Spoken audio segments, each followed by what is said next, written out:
राजा का तालाब से एक बड़ी राजनीतिक खबर सामने आई है।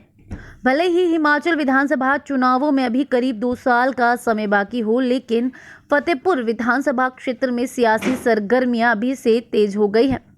भाजपा के भीतर टिकट की दौड़ ने अब खुलकर आकार लेना शुरू कर दिया है। फतेहपुर विधानसभा क्षेत्र में इन दिनों संभावित प्रत्याशियों की लंबी कतार दिखाई दे रही है। भाजपा के कई नेता जनसंपर्क अभियान के जरिए खुद को मजबूत दावेदार के रूप में पेश करने में जुटे हुए हैं, तो वहीं पार्टी के पूर्व प्रत्याशी राकेश पठानिया भी लगातार जनता के बीच सक्रिय बने हुए हैं। इसी बीच गुरुवार को सियासी समीकरण उस वक्त बदले जब भाजपा के पूर्व विधायक डॉक्टर राजन सुशांत ने अपने निवास स्थान देहरी में कार्यकर्ताओं के साथ बैठक कर अहम घोषणा कर दी।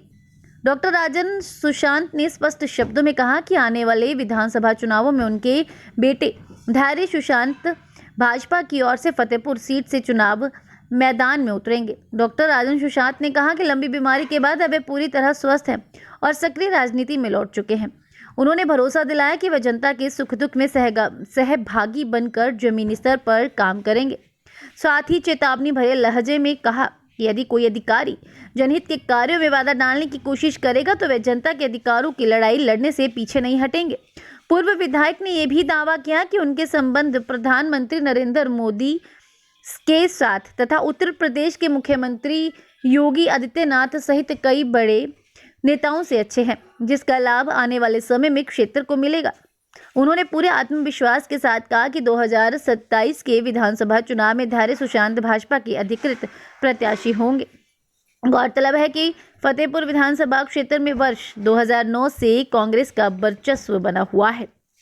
डॉक्टर राजन सुशांत के बाद भाजपा ने यहां लगातार नए चेहरों पर दांव आजमाया, लेकिन हर बार पार्टी को हार का सामना करना पड़ा। फरवरी 2021 में पूर्व मंत्री सुजान सिंह पठानिया के निधन के बाद हुए उपचुनाव में उनके बेटे भवानी सिंह पठानिया ने कांग्रेस की ओर से जीत दर्ज की थी। वर्तमान में भवानी सिंह पठानिया फतेहपुर के विधायक होने के साथ साथ राज्य योजना बोर्ड के उपाध्यक्ष भी हैं। ज्वाली से राजेश कौंडल की रिपोर्ट। जाकर के कि देश का इतिहास कुर्बानियों से बनता है।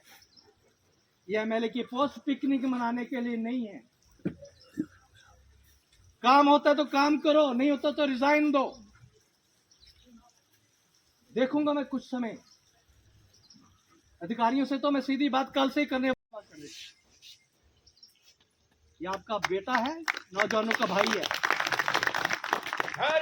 इसको आगे बढ़ो, हम तुम्हारे साथ हैं। हरे सुशांत आगे बढ़ो, हम तुम्हारे साथ हैं।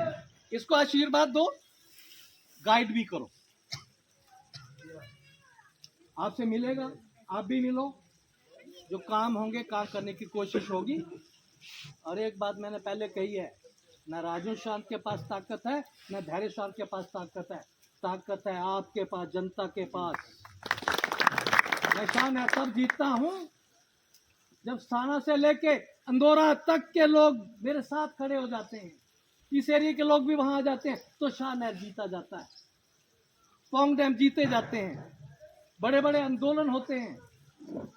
कल को सीधे रास्ते से हम कोशिश करेंगे, अधिकारी काम करें, पुलिस के अधिकारी के पास जाएंगे, ये चोर है इनको पकड़ो। अगर मालूम हो गया कि अधिकारी भी रिश्वत खा रहे चोरों से, तो अधिकारी को तो हम बख्शने वाले नहीं। अधिकारी भी हमारा सेवक है। देखेंगे यह एक माफिया बन गया, माफिया बन गया। हमें रिपोर्ट आई, आपको सुन के ताजुब शर्म आएगी ऐसे पुलिस के लोगों पर भी। हमें बताया कि यहाँ जो चिट्टे बिकते हैं, चोरियां होती हैं, पुलिस वालों को क्या दिया जाता है। तो बताया, मुझे तो पता नहीं है कौन सी कंपनियां होती हैं, लेकिन हर पुलिस वाले को दर्जा बदर्जा बोतल दी जाती है हाथे की एक। उसकी कीमत होगी को बड़ी की कीमत को ज्यादा। अरे एक बोतल पर बिक रहे हैं। मैं सुक्खू को बोलूंगा जाकर के, मुख्यमंत्री है चाहे कांग्रेस पार्टी का है, हमारी कदर करता है। 11 पुलिस के कर्मचारी, 11 चिट्टे